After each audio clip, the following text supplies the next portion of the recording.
اعوذ باللہ من الشیطان الرجیم بسم اللہ الرحمن الرحیم کل من علیہا فان ویبقى وجہ ربک ذو الجلال والاکرام فبأي آلاء ربکما تکذبان یسألہ من فی السماوات والارض کل یوم هو فی شان فبأي آلاء ربکما تکذبان صدق اللہ العظیم۔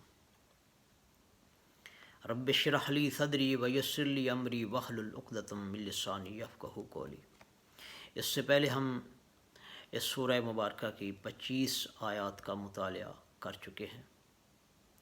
کل من علیہا فان، جو کوئی بھی اس زمین پر ہے فنا ہونے والا ہے۔ ویبقى وجہ ربک ذو الجلال والاکرام، اور باقی رہے گا صرف تیرے رب کا چہرہ جو بہت بزرگی اور بہت عظمت والا ہے۔ اللہ تعالیٰ کے چہرے کا تصور وہ ہماری سمجھ میں نہیں آ سکتا، اگرچہ یہ آیات متشابہات میں سے ہے، لیکن اس کا عمومی مفہوم وہ بالکل واضح ہے کہ اللہ تعالیٰ کی ذات اقدس، اللہ تعالیٰ باقی رہ جانے والا ہے، باقی تمام مخلوقات کو فنا ہے۔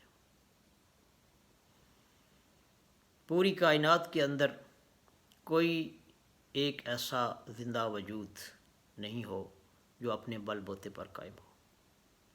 جتنی بھی نعمتیں ہیں، جتنی صلاحیتیں ہیں، وہ سب اللہ تعالیٰ کی عطا کردہ ہیں، اور مخلوق میں سے کوئی بھی وجود یا پوری مخلوق اس وقت تک ہی قائم رہتی ہے جب تک وہ چاہتا ہے، اور جب وہ چاہتا ہے وہ اسے فنا کر دیتا ہے۔ سورہ قصص کے اندر فرمایا کل شیء ہالک الا وجہہ لہ الحکم والیہ ترجعون، کہ ہر چیز فنا ہو جانے والی ہے سوائے تیرے رب کے چہرے کے۔ فرمان روائی اسی کی ہے اور تم سب اسی کے طرف لوٹائے جاؤ گے۔ فَبِأَيِّ آلَاءِ رَبِّكُمَا تُكَذِّبَانِ، تو تم دونوں اپنے رب کی کون کون سی نعمتوں اور قدرتوں کا انکار کرو گے۔ يَسْأَلُهُ مَنْ فِي السَّمَاوَاتِ وَالْأَرْضِ، اسی سے مانگتا ہے جو کوئی بھی آسمانوں اور زمین میں ہے۔ اللہ تعالیٰ کی تمام مخلوق اپنی ضرورتوں اور حاجتوں کے لیے اللہ تعالیٰ کے ہی در کی سوالی ہے۔ بڑی سے بڑی مخلوق اور چھوٹی سے چھوٹی مخلوق سب اللہ تعالیٰ کے در کے سوالی ہے۔ اللہ تعالیٰ کی طرف سے عنایات اور عطا کردہ صلاحیتیں اور نعمتیں ہیں ہمارے پاس۔ ہمارا وجود وہ بھی اسی کا مرہون منت ہے، اور ہماری صلاحیتیں اور ٹیلنٹ وہ بھی اسی کا عطا کردہ ہے۔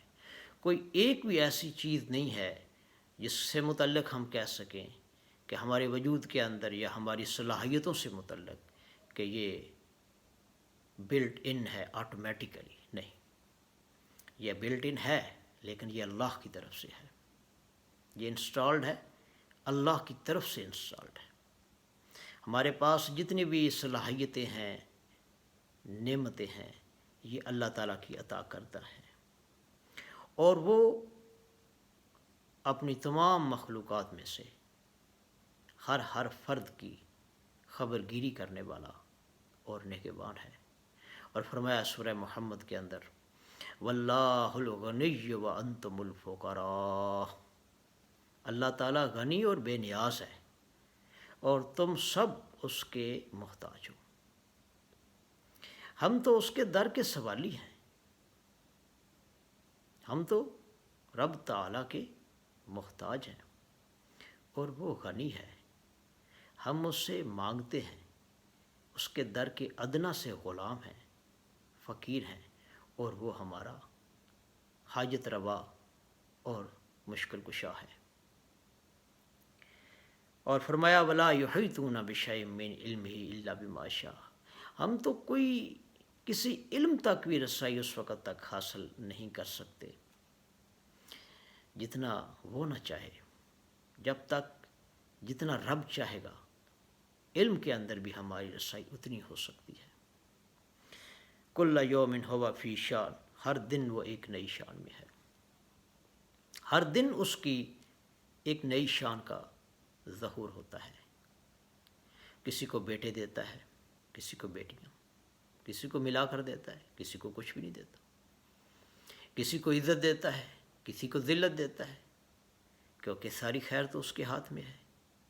کسی تیراک کو وہ ڈبو دیتا ہے اور کسی ڈوبتے ہوئے کو وہ بچا لیتا ہے، کسی کو عزت دے رہا ہے تو کسی کو ذلت دے رہا ہے، کسی کو کامیاب کر رہا ہے تو کسی کو ناکام کر رہا ہے، یہ اس کی شان ہے۔ اور فرمایا یدبر الامر من السماء الی الارض فی یوم کان مقدارہ الف سنہ۔ وہ اللہ تعالیٰ وہ تدبیر کرتا ہے اپنے امر کی آسمانوں سے زمین کی طرف ایک ایسے دن میں جس کی مقدار تمہارے شمار کے مطابق 1000 برس کے برابر ہے۔ یعنی کائنات اور مخلوق کو پیدا کرنے کے بعد اللہ تعالیٰ فارغ ہو کر نہیں بیٹھ گیا، بلکہ وہ اپنی تدبیر، اپنی حکمت اور اپنی قدرت کے ساتھ اس ارض و سما کے اندر، اس وسیع کائنات کے اندر پھیلی ہوئی مخلوق کی خبر گیری کرتا ہے، اور ہر لمحہ وہ اپنی تدبیر سے اس پوری کائنات کو چلا رہا ہے۔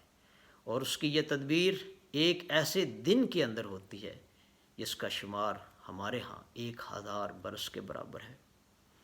چنانچہ اس کے ہاں ایک ایک دن کی منصوبہ بندی ہوتی ہے، احکامات، اللہ تعالیٰ احکامات جاری فرماتے ہیں، احکامات کی تنفیذ ہوتی ہے اور جائزہ رپورٹیں پیش ہوتی ہیں۔ اس طرح اللہ تعالیٰ ہر دن کے لیے اللہ تعالیٰ کی مصروفیات ہیں، اور ہر دن اللہ تعالیٰ کی ایک نئی شان کا ظہور ہے۔ فَبِأَيِّ آلَاءِ رَبِّكُمَا تُكَذِّبَانِ، تو تم دونوں اپنے رب کی کون کون سی نعمتوں اور قدرتوں کو جھٹلاؤ گے۔ سبحان ربک رب العزت عما یصفون وسلام علی المرسلین والحمد للہ رب العالمین۔